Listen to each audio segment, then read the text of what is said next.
तो आज हम देखेंगे कि सॉन्ग ऑफ माई सेल्फ के जो हमने पहले वीडियो पढ़ा है और वर्ट विटमैन का हमने कहानी समझा है, वर्ट विटमैन का जीवन लाइफ समझा है। वर्ट विटमैन जो थे वह पीपल्स पोएट के नाम से फेमस थे। 1819 में जन्म लिए और 1892 में उनकी मृत्यु हो गई। उनके जीवन कथा को हमने समझा कि वह कब काम किए, टीचर बने, वॉलेंटियर नर्स बने, कॉन्फेडरेट का काम किए, ठीक है।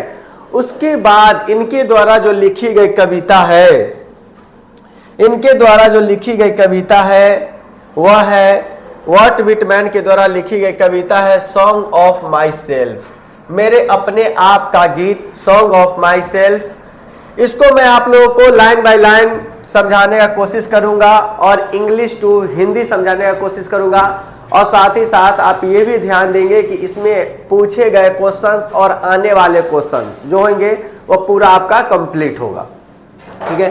तो हम आगे की ओर चलते हैं, इसके कविता को समझते हैं। और ये हमारा यहां से कविता स्टार्ट होता है, song of my self.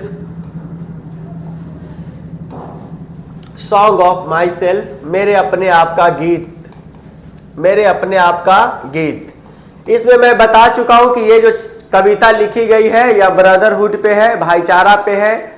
Writer जो है अपने आप को खुला स्वतंत्र महसूस करता है, हर एक चीज के बारे में वो ऑब्जर्व करता है और प्रेक्षण करता है कि जीवन को हमेशा आनंद के अनुसार जीना चाहिए, आनंद लेना चाहिए। किसी भी जाति या धर्म से, लिंग से, रंग भेद से, किसी भी डिस्क्रिमिनेशन में बिना मतलब का नहीं उलझना चाहिए, किसी क्रीड्स और पंथ में नहीं उलझना चाहिए। अपने आप को हमेशा अच्छा इंसान बनाना चाहिए और ब्रदरहुड भाईचारा का मिसाल बनना चाहिए। तो मैं इसका पहला स्टेंजा जो है वह स्टार्ट करता हूं। मैं यहाँ पे सिंबल भी ले लिया हूं कि कवि क्या यहां से संकेत कर रहा होगा। तो यह संकेत करता है, आई सेलिब्रेट, मैं मनाता हूं, my self, I celebrate my self, मैं अपने आप में मनाता हूं, एंड सिंग माई सेल्फ, अपने आप में गाता हूं, एंड व्हाट आई एज्यूम, मैं क्या मानता हूं, यू शैल एज्यूम, तुम्हें भी मानना होगा, for every atom belongs to me, जो इच्छाएं, जो कण मेरे से होकर गुजरती है या जो इच्छाएं और मन मेरा है, as me good belongs to you, तुम में भी तो होगा। यानी जो इच्छाएं मेरी है या जो नेचर मेरा है, जो अच्छाई मेरी है, वह आपका भी तो होगा। तो कवि कहता है कि मैं अपने आप में मनाता हूं, अपने आप में गाता हूं, मैं इसे क्या मानता हूं, तुम भी इसे मानो, क्योंकि जो इच्छाएं, जो मन, जो अच्छाई मेरे अंदर है, वही इच्छा, वही इच्छाएं, वही डिजायर तुम्हारे अंदर भी है। इसीलिए तुम भी अपने आप में मनाओ और अपने आप में गाओ और अपने आप में खुश रहो, है ना। हमेशा एंजॉय करो, सेलिब्रेट करो, अपने आप को मनाओ और खुश रहो, ठीक है। तो पहला स्टेंजा में इन्होंने ये कहा है। और हम आगे की ओर चलते हैं तो इन्होंने लिखा है कि I loaf and invite my soul, soul का अर्थ होता है आत्मा, है ना। और आई लोफ, लोफ का अर्थ होता है भ्रमण करना यानी घूमना, ठीक, भ्रमण करना। इनवाइट यानी बुलावा या किसी चीज से जाकर उसे अपने आप में अकेले से मिलना। लीन का अर्थ होता है आराम करना, आराम करना। और लोफ का भी अर्थ होता है भ्रमण करना। तो देखिए क्या कहता है कवि, I loaf and invite my soul, मैं भ्रमण करता हूं यानी घूमता हूं और अपने आत्मा से मिलता हूं। या मैं बता चुका हूं, सिंबल भी आप देख सकते हैं, सिंबल के अकॉर्डिंग मैं समझाने का कोशिश किया हूं। I loaf and invite my soul, मैं भ्रमण करता हूं और अपने आत्मा को देखता हूं या अपने आत्मा से मिलता हूं। I lean and loaf at my ease observing a spear of summer grass, और कहता है कि जब मैं आराम करता हूं या भ्रमण करता हूं, at my ease observing a spear of summer grass, गर्मी के महीनों में जो घास का चुभन होता है मैं उसे भी महसूस करता हूं। उसके बाद कहता है माई टंग, टंग का अर्थ जवान होता है, जीव होता है, लेकिन हमें जीव यानी समझना है। माई टंग यानी मेरा जीवन every atom of my blood, मेरे खून का कतरा, मेरा जीवन और मेरे खून का कतरा फॉर्म्ड यानी बना है, फ्रॉम दिस सोल, इन्हीं मिट्टी से, दिस एयर, इस हवा से, है ना। हमारा शरीर, हमारा खून का कतरा कतरा इन्हीं हवाओं और मिट्टी से बना है, ना कि और कुछ। और ऐसे भी हम जान सकते हैं कि प्राकृतिक ही हमारा शरीर का निर्माण करता है ना। तो ये इन स्टेंजा में कवि ने ये समझाने का कोशिश किया है। आगे की ओर हम देखेंगे, आगे इन्होंने बताया है ना, कि फ्रॉम पेरेंट्स द सेम, है ना, हमारे पेरेंट्स भी सेम है ना, and their parents the same, और उनके पेरेंट्स भी सेम है। एंड नाउ 37 ईयर ओल्ड, मैं अभी 37 साल का हूं। कभी अपने आप को 37 साल का बोला है ना। मैं जन्म लिया अपने माता पिता से, वे भी जन्म लिए अपने माता पिता से, इससे पहले वाला भी जन्म लिया अपने माता पिता से। तो ऐसे कवि क्या कहना चाहता है कि हमने जैसे माता पिता से जन्म लिया, वो भी अपने माता पिता से जन्म लिया, उससे पहले वाले भी अपने माता पिता से जन्म लिए। इस कारण हम ऐसे डिवाइड करते चलेंगे तो पता ये चलेगा कि हम एक ही नर नारी के जन्मे हैं। We are not different, we are same according to the speaker in this poem. Okay, तो यहां समझते हैं कि हम अभी 37 साल के हैं और years old, perfect health the begin, और मैं स्वस्थ हूं और अच्छा हूं। और ये आशा करता है, आगे हम दिखाते हैं कि ये आशा करता है कि मैं अभी 37 साल का हूं, इन्होंने बोला। और ये कहता है कि hoping to cease not till death, और मृत्यु तक मैं रुकूंगा नहीं, मैं काम करता ही रहूंगा। फिर इन्होंने बोला क्रीड्स एंड स्कूल्स, क्रीड्स का अर्थ होता है पंथ, स्कूल्स का अर्थ होता है धर्म, है ना। इन्होंने आगे समझाने का कोशिश किया है कि क्रीड्स एंड स्कूल्स इन एबियंस, पंथ और धर्म में उलझना बेवजह है, क्योंकि धर्म और पंथ में जब हम उलझते हैं तो बहुत सारे चीज, है ना, हम नहीं देख पाते हैं, सच्चाई को नहीं देख पाते हैं, है ना। अपने धर्म का ही पाठ पढ़ते रहते हैं। धर्म का पाठ पढ़ना बहुत अच्छी बात है ना, लेकिन हर धर्म यही चीज सिखाता है कि भूखों को खाना खिलाना, नंगों को कपड़ा पहनाना, है ना, बेसहारों का सहारा बनना। ऐसा कोई धर्म नहीं है जो सिखाता है चोरी करना, है कि नहीं, बेकार काम करना, बेईमानी करना, है ना। तो इन्होंने व्यक्तित्व को भी सिखाने का कोशिश किया है और धर्म पंथ में उलझने का काम नहीं किया है। इन्होंने कहा है कि retiring back while sophist at what they are, जब मैं थोड़ी देर के लिए रिटायरिंग रुकता हूं और इन चीजों पे सोचता हूं, क्रीड्स और स्कूल धर्मों पे सोचता हूं, तो मैं इसके बारे में ज्यादा कुछ नहीं कह सकता हूं, क्योंकि मैं इसमें उलझना मैं उतना अच्छा नहीं मानता हूं। बट नेवर फॉरगेटेन, है ना, लेकिन हमें भूलना भी नहीं चाहिए, है ना। लेकिन ये क्या करते हैं कि सभी धर्म पंथ को भूलकर ये आगे की ओर बढ़ जाते हैं। ठीक है, फिर इन्होंने बोला अगले स्टेंजा में, है ना, ये देखिए, ये कहता है आई हॉवर फॉर गुड और बैड। हर्वर का अर्थ होता है प्रेक्षण करना, ठीक है। तो आई हॉर्वर फॉर गुड और बैड, मुझे एहसास है अच्छों और बुरों का, मुझे एहसास है अच्छों और बुरों का। I permit to speak every hazard, मैं सभी जोखिम के बारे में कहना चाहूंगा। Nature without check with original energy, इस प्रकृति को, इस ब्रह्मांड को बिना ओरिजिनल एनर्जी के आप चेक नहीं कर पाते हैं। तो इस कविता के माध्यम से कवि ने यह समझाया है कि मैं अपने आप में मनाता हूं, मैं अपने आप में गाता हूं, और तुम्हें भी अपने आप में खुश रहना चाहिए। कोई सा भी मौसम हो, पल हो, लाइफ का मोमेंट हो, उसमें आनंद लेना चाहिए। हमें किसी भी जाति धर्म में नहीं उलझना चाहिए, क्योंकि हम जैसे माता पिता से जन्म लिए हैं, सभी लोग अपने अपने माता पिता से जन्म लिए हैं, और यहाँ रहने वाले सारे लोग सेम हैं। इसीलिए हमें मानवता और ब्रदरहुड कायम करना चाहिए। इस ब्रह्मांड को चेक करने के लिए ओरिजिनल एनर्जी की आवश्यकता है, जो हमारे पास होना चाहिए, है कि नहीं। यहाँ सब के सब क्या है, सेम है। उसके बाद हम चलते हैं इसके ऑब्जेक्टिव क्वेश्चंस की ओर। ऑब्जेक्टिव क्वेश्चंस को हम करेंगे। आइए हमारा फर्स्ट क्वेश्चन ये है, हमारा फर्स्ट क्वेश्चन है कि हु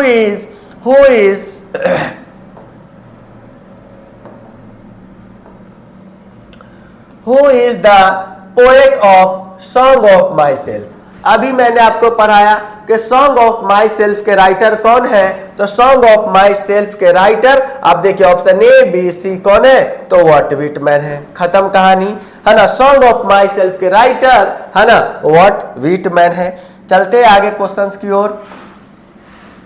ये हमारा क्वेश्चंस है और हमारा क्वेश्चंस है Walt Whitman was born in. Walt Whitman का जन्म कब हुआ, तो 1819 में। आगे की ओर चलिए, धाय क्वेश्चंस पढ़िए और एक भी ऐसा ऑब्जेक्टिव नहीं होगा जो आपसे एग्जाम से रिलेटेड नहीं होंगे। आप यहाँ का ऑब्जेक्टिव कर लिए, एग्जाम में आने वाले सभी ऑब्जेक्टिव को आप घुमा कर रख दीजिएगा, ठीक है।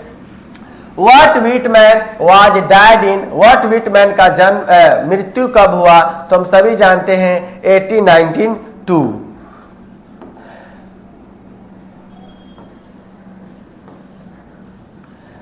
Leaves of grass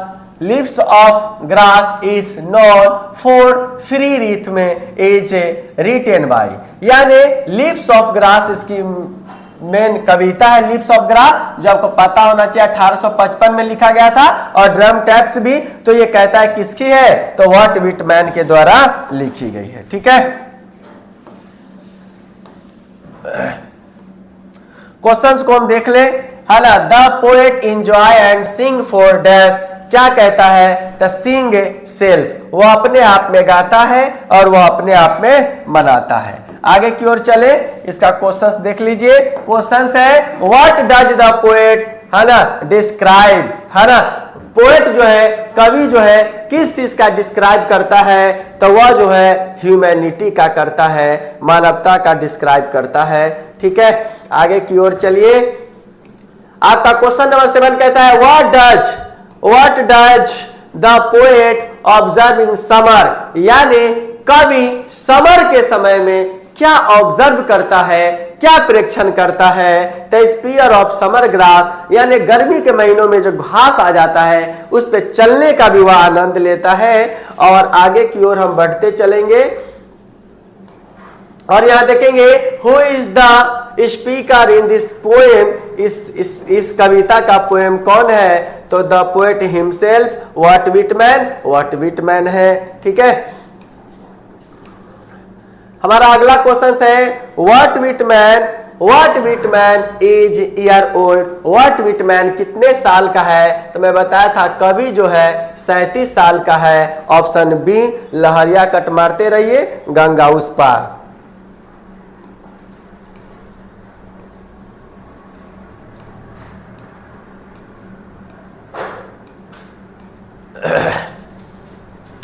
अगला हमारा क्वेश्चन है कि the poet is song of my self dash for himself, वो अपने आप के लिए गाता है और अपने आप के लिए ही मनाता है, तो सिंग करता है वो। आगे की ओर बढ़ते हैं और हमारा क्वेश्चन 11 है कि डैश इज, है ना, इनएविटेबल क्या है, तो इनएविटेबल है क्या, तो इनएविटेबल है हमारा लाइफ इनएविटेबल है।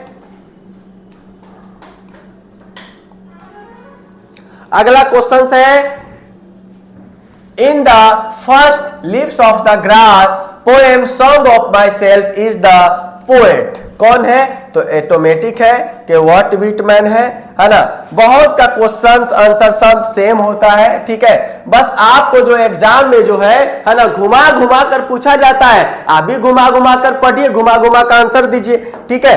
क्वेश्चन है the poet has overcomes his, किसको ओवरकम्स करता है ना, फैथ को, पैशन को, तो ग्रीड को, यानी संकल्प को वो बताता है, ग्रीड्स को बताता है।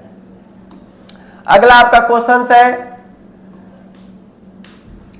एवरी एटम टू बिलोंग्स, यानी सारे इच्छाएं जो मेरे से होकर गुजरती है, dash in all human being से, सभी के अंदर इक्वल रहता है ना, सभी के अंदर बराबरी रहता है। जो कवि का इच्छा है वही सबका इच्छा होता है, ऐसा उसका मानना है। ठीक है, उसके बाद आपका क्वेश्चन 15 है, ये भी एग्जाम से रिलेटेड है। इसमें सारे क्वेश्चंस पूछे गए हैं और जो पूछे गए नहीं है वो आने वाले हैं। Walt Whitman is dash poet, किस प्रकार का वह कवि है?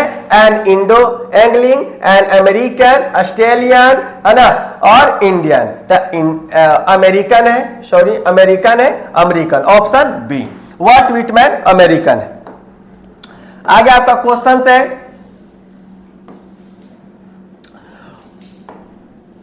Hoping to cease not till death. मैंने बताया ना कि कवि 37 साल का है और कहता है कि मैं मरते दम तक कार्यरत रहूंगा, मरते दम तक काम करूंगा, सीज स्थूल नहीं रहूंगा। तो इज लाइफ फ्रॉम डैश, है ना, the shoulder, song of myself. तो यह है song of myself, option B. अगला क्वेश्चन है आपका, व्हाट विटमैन बिलोंग टू, कहां से वह बिलोंग करते हैं? तो वह अमेरिका से बिलोंग करते हैं। इसी प्रकार के दो क्वेश्चंस आपके हो गए।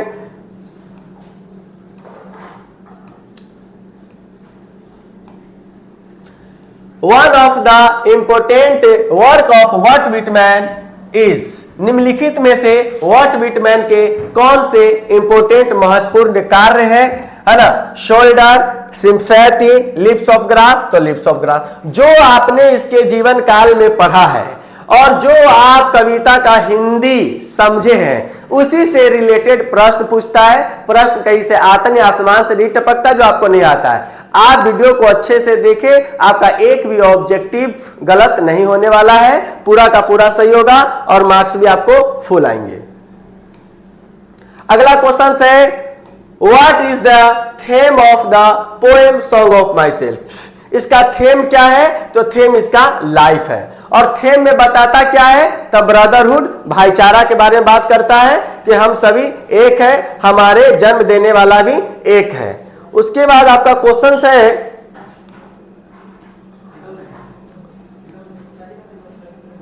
क्वेश्चन है, in which year was the first edition of leaves of grass. First edition कब आया? तो आप सभी जानते हैं 1855, 1855 में। ड्रम टैप्स आया 1866 में। इससे पूछा गया questions, I celebrate and Singh my self is line. ये लाइन किस कविता का है? तो सब जने जानते हैं सॉन्ग ऑफ माई सेल्फ का है। हो गया क्वेश्चन। एकदम जरा सा भी भारी क्वेश्चन इससे नहीं आते हैं। आप एक बार देख लीजिएगा वीडियो को, सारे कहानी खत्म। ड्यूरिंग द सिविल वार, जब गृह युद्ध अमेरिका में चल रहा था तो उन्होंने ग्रेट प्रसारक का काम किया, प्रेषक का काम किया, जगह जगह जाकर स्पीच दिया गृह युद्ध पे। तो वॉलेंटियर नर्स का उन्होंने काम किया है। ठीक है, गृह युद्ध के समय। What is the theme of the poem? Poem का थेम क्या है? क्या थेम है? The love internal, death in universal, brotherhood, सच्चाई, भाईचारा। हमने पहले ही ये बात बता दिया है। आपका अगला क्वेश्चन है ना, what Whitman is called. What Whitman को क्या कहा जाता है? तो पीपल्स पोएट कहा जाता है। पीपल्स पोएट के नाम से इसे जानते हैं, पीपल्स पोएट। ठीक है ना? ये ऑप्शन बी आपका आंसर हो गया। अगला क्वेश्चन है, ये आपका लास्ट क्वेश्चन है इस चैप्टर से। इस चैप्टर से अगर आ गया तो आपका एक भी ऐसा ऑब्जेक्टिव नहीं है जो छूटेगा। और एक्सप्लेनेशन के लिए, समरी के लिए आप हमारे अगले वीडियो को देख सकते हैं और नीचे दे डिस्क्रिप्शन को आप ओके कर उसके समरी, उसके पीडीएफ सारे आप डाउनलोड कर सकते हैं और देख सकते हैं। आपका कोई सा भी, चाहे वह शॉर्ट्स हो या लॉन्ग हो या एक्सप्लेनेशन हो या वो आपका मिलानची हो, एक भी नंबर इधर उधर जाने वाला नहीं है। आप हमारे वीडियो को देखते रहिए, लाइक और सब्सक्राइब कीजिए और बेईमानी नहीं कीजिए। In how many selection the complete poem Song of Myself? Song of Myself को कितने सेक्शन में बांटा गया है? तो 52 में। यहां तक आपका ऑब्जेक्टिव कंप्लीट हुआ। आज के लिए थैंक्स।